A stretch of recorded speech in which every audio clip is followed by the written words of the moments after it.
dans quelle mesure est-ce qu'on peut comparer le quantum touch, cette pratique, et en même temps de parler des barreurs de feu qui et certains hôpitaux en France font appel à ces barreurs de feu pour pouvoir atténuer la brûlure. Secrètement. Oui, c'est vrai, c'est vrai.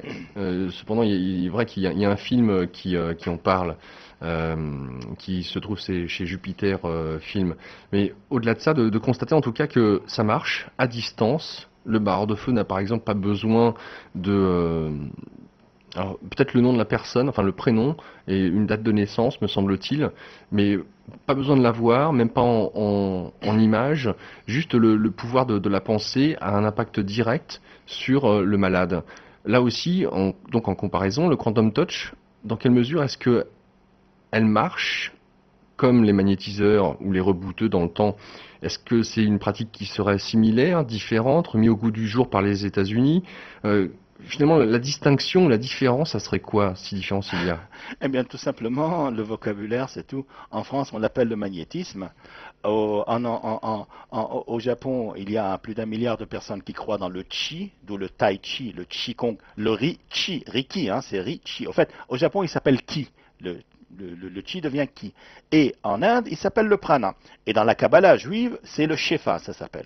C'est une énergie qui appartient à l'énergie de l'amour universel, qui en réalité s'occupe de tout mettre à sa place. C'est-à-dire, moi, je n'ai pas besoin de savoir si c'est la L2, la L3 ou la L4 qui est cassée, qui est tordue. J'envoie cette énergie, et cette énergie toute seule, elle opère, elle remet chaque chose de façon la meilleure qu'elle puisse. Chaque cellule à sa place, chaque muscle à sa place, chaque os à sa place. J'ai vu des os bouger et je ne touche pas même à distance. Les gens sentent les vertèbres bouger. Bon, alors, maintenant, on peut le croire, je ne vous demande pas de le croire. Ici, j'ai préparé une bouteille d'eau que vous pouvez voir, qui est du Volvic. Je viens de l'acheter chez Carrefour. Bon, on n'a pas le droit de dire à côté.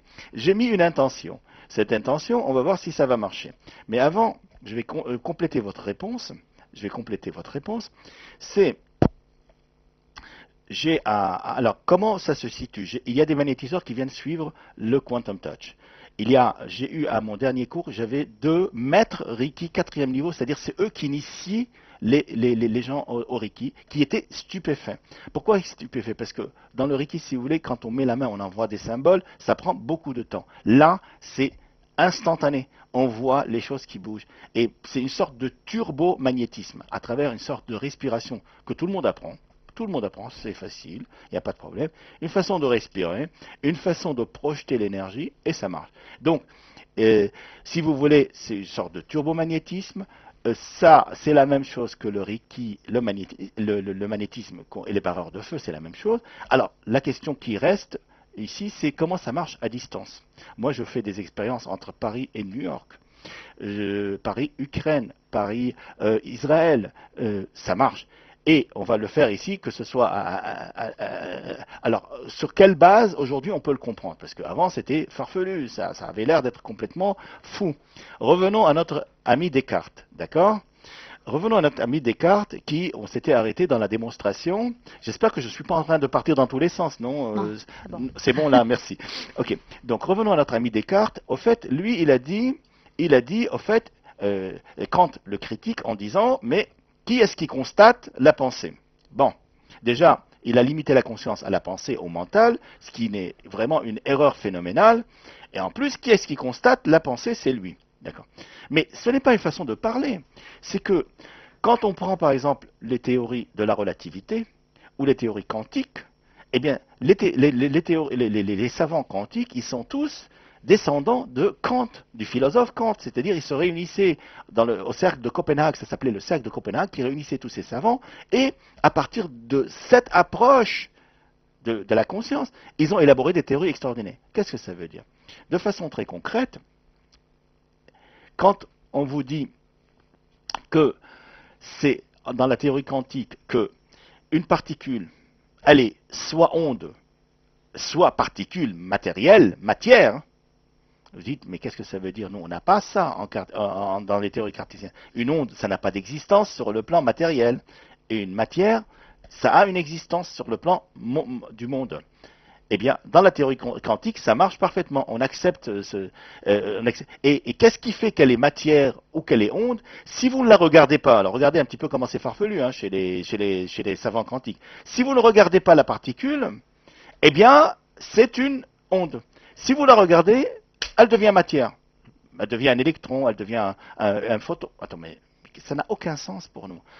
Bon, ça c'est une première chose. Deuxième chose, notre notion d'espace et de temps. Notre mental, à nous a appris que ce monde-là fonctionne avec le temps. C'est-à-dire, il y a une demi-heure, j'étais dehors, là maintenant, je suis ici, donc tout est succession du temps. Or, il y a un problème, c'est que quand on est en hypnose, par exemple, la conscience n'a strictement aucune notion du temps. L'inconscient n'a pas de temps. Le temps n'a rien à voir. Ok? Et ça, on le constate, n'importe quel hypnotiseur débutant peut vous le dire. Attends, mais... Et en plus, on guérit avec ça. C'est incroyable, on guérit avec ça. C'est-à-dire, quand on va dans la ligne ce que j'appelle la ligne du temps, il y a quelqu'un qui a eu un traumatisme, je change le traumatisme quand il vient de se passer, et puis c'est bon. Et maintenant, ça va, la personne qui a eu ce traumatisme peut-être quand il était bébé, quand il avait 2 ans, 3 ans, eh bien maintenant, tout est réglé chez lui, il n'y a pas de problème. D'accord? Bon. Et dans la théorie quantique, la notion d'espace et de temps n'a pas de sens. C'est-à-dire, on prend ce qu'on appelle, ça c'était une expérience qu'on avait fait en France d'ailleurs, je crois que c'était en 82, en France, et depuis le monde entier s'y réfère, c'est la théorie des particules jumelles. Particules jumelles, on prend 2 particules qui sont issues de la même réaction. On les sépare, on met l'une à un bout de l'univers, une autre à un autre bout de l'univers. Si on fait une action sur l'une des 2 particules, l'autre est immédiatement affectée. Bon, il y a un grand problème. Vous me dites, oui, mais qu'est-ce que c'est? Comment l'information est passée instantanément, mais il faut quand même du temps pour qu'une information passe d'un endroit à un autre. Nous avons déjà Einstein, il nous a complètement, entre guillemets, scié, en nous racontant que l'information, rien ne peut aller plus vite que la vitesse de la lumière. Bon. Déjà, on ne comprenait pas, on a une limitation qui est la vitesse de la lumière, et non seulement ça, ça a des conséquences. C'est que il démontre aussi, avec l'expérience des jumeaux, cette fois-ci, ce n'est pas les particules, des jumeaux, une personne qui prend 2 jumeaux qui sont nés le même jour, il y a un des frères qui prend une fusée, il va à la vitesse de la lumière, il revient au bout de 100 ans terrestres, eh bien son frère est mort et enterré, lui, il n'a pas bougé d'1 seconde. Il est resté pareil. C'est-à-dire que la notion de temps, qui est dans notre système cartésien comme étant quelque chose de bien constant et figé, eh bien, il perd son sens. Là, avec les théories quantiques, ça va encore plus loin. Eh bien, bon. Et en réalité, c'est la conscience qui fait que la particule est soit particule matérielle, soit onde. Eh bien, figurez-vous que dans le travail qu'on fait à distance, et je vais le prouver là, parce que c'est la caractéristique de ce que je fais, moi, c'est toujours la pratique. Prouver les choses, c'est que là, quand l'énergie est drivée et elle est conduite, elle est orientée ou guidée par la conscience, par l'intention, ce qu'on appelle, par l'intention. Donc, et c'est très important quand on vous dit, par exemple, c'est très important d'avoir des intentions positives, etc. On ne sait pas combien c'est vrai. On ne sait pas combien c'est vrai.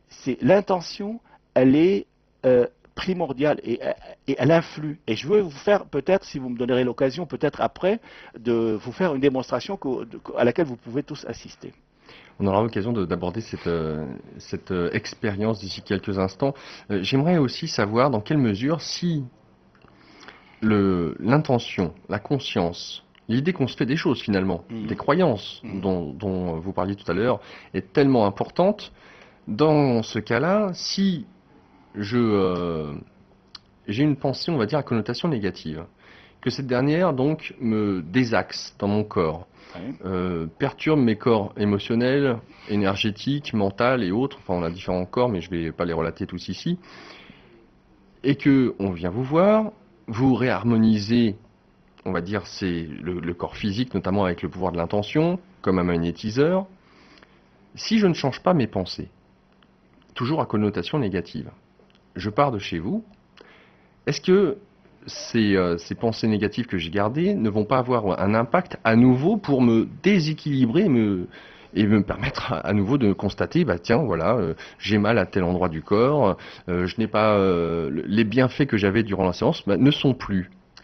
Laurent, c'est une très très belle question et ça va permettre à beaucoup de gens de comprendre énormément de choses et c'est très important que vous ayez posé cette question-là. En réalité, je le démontre dans mes cours. Je crois que Jean-Marc Dudowski, là, qui est avec nous, il a vu. Je démontre qu'en réalité, chaque problème que nous avons d'ordre physique, c'est une expression du corps. Le corps, il dit voilà, ça va pas. Et en réalité, on peut décoder que signifie ce mal d'épaule, que signifie ce mal de dos, que signifie tel et tel et tel mal. Ça, on peut le décoder. Et en réalité, je le démontre devant tout le monde, et ça ne prend pas beaucoup de temps, qu'on peut l'enlever tout de suite. Ok? Bon. Et régulièrement, je le fais. Maintenant, comme vous dites, moi, je combine l'énergétique avec l'hypnothérapie et la ligne du temps. J'utilise la ligne du temps où j'utilise avec ça une approche de type hypnose humaniste où la personne est en super conscience. Elle est en conscience, ok, donc elle part pas, elle est là et elle va chercher elle-même de façon extrêmement rapide ce qui ne va pas dans sa blessure. Ce que j'appelle la blessure initiale. Parce que figurez-vous, monsieur, pour répondre à votre question, que les gens qui ont des mauvaises intentions, et ils n'ont pas à se le reprocher. On est par définition, on est bon. On est bon. On est N-A-I-T, N-A-I apostrophe, bon bref, T. Bon, je ne vais pas faire une faute d'orthographe. Bon. Okay, contrairement à certaines approches psychologiques qui disent que l'homme n'est pas bon. Il est bon. Si, d'une manière ou d'une autre, on arrive à des mauvaises intentions, c'est une défense de l'organisme par rapport à certaines blessures que nous avons vécues. Bon. Et ces blessures, très souvent, elles vont aller trouver leur origine dans ce qu'on appelle des blessures initiales d'enfance. Les blessures initiales, ce n'est pas des milliards, c'est quelques-unes. C'est le rejet, l'abandon, la justice, la maltraitance, des choses de ce type-là. Donc, si par exemple quelqu'un aujourd'hui, on va prendre des cas très connus, par exemple j'ai des gens qui viennent boulimiques. Bon, et la boulimie, on va revenir en arrière. Bon, j'ai déjà mentionné ça. On va se retrouver peut-être quand la personne, elle était carrément, vraiment toute petite, et je ne vais même pas dire à quel niveau, et sa maman, elle a paniqué. Et quand une maman panique, eh bien, l'enfant, il vit la panique de sa mère comme s'il en était responsable. On nettoie ça, et tout de suite, la personne, elle rayonne. Parfois, on peut aller très loin. Nous allons peut-être demander à des témoins de nous expliquer comment ça se passe. Ça, si on est mal, si on a de mauvaises intentions, c'est que ça se rapporte à des événements antérieurs. L'énergétique, comme vous dites, peut guérir et parfois ça ne revient pas du tout. Très souvent même ça ne revient pas. Mais si on a la même psychologie, on alimente toujours la même chose, ça va revenir. Et ne serait-ce qu'hier, j'avais une personne qui était venue chez moi et qui était déprimée depuis, qui a un mal-être, si vous voulez, depuis 3 ans. Bon, on est allé chercher la blessure, mais en une séance. Ok, généralement, il ne faut pas compter sur une séance, il faut compter à peu près, alors je le dis parce qu'il y a beaucoup de gens qui m'appellent, ils croient que je suis un magicien. Bon, il n'y a pas 10 ans à passer chez moi, ni 5 ans, on est parti pour un minimum à peu près de 4 à 5 heures jusqu'à peut-être 15 heures. Mais bon, c'est quand même supportable, je veux dire, bon, c'est moins cher que des vacances, quoi. Bon, et puis ça libère, il y a des gens qui se libèrent de phobie. Et il y a des gens qui ne peuvent pas prendre l'avion, ils se libèrent il y a des gens qui ne peuvent pas sortir de chez eux, ils se libèrent, il y a des gens qui sont déprimés, mais en très très peu de temps, ils s'en sortent. Et là, c'est en allant chercher la blessure initiale. Alors, on peut faire avec l'énergétique. Avec l'énergétique, on va soigner la personne tout de suite, et il va se sentir plus vigoureux, etc. L'énergétique, elle va nous permettre aussi de nettoyer, si vous voulez, des douleurs, des souffrances, des chakras. La personne va se sentir très bien. Avec la combinaison des deux, parce que par exemple, quand moi j'arrive à la blessure initiale, j'injecte de l'énergétique là-dessus. Et donc je combine les deux, et là, ça donne quelque chose, et j'injecte de l'intention, et je le démontre, avec l'intention, la représentation du monde de la personne change. C'est-à-dire uniquement rien, il ne sait même pas que je le fais, il est en face de moi, il parle, je lui envoie une intention et il change quelque chose qu'il n'aime pas. Il aime quelque chose qu'il aime, il déteste, c'est ça dans le cas de cigarette par exemple. Ok, et quelque chose qui lui posait traumatisme, il devient totalement acceptable, ça devient un souvenir, on n'oublie pas, mais l'émotion qui accompagne est libérée. Ça je l'injecte et avec l'énergétique. Donc je combine les deux et ça fait quand même quelque chose d'extrêmement rapide et de très intéressant. Oui, il était vraiment important de préciser justement qu'on peut soit venir vous voir pour des problèmes d'ordre physique, ça c'est une chose.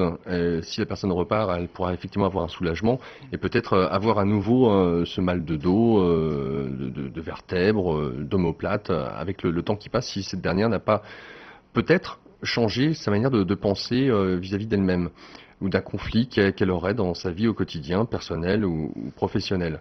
Donc, on voit bien la notion et l'importance d'avoir ce lien entre agir sur le corps et puis en même temps changer ces fameux schèmes de pensée, ces croyances, ces conditionnements qui ne nous servent plus, mais que nous avons tellement de mal, de prime abord, pourrait-on penser, à changer.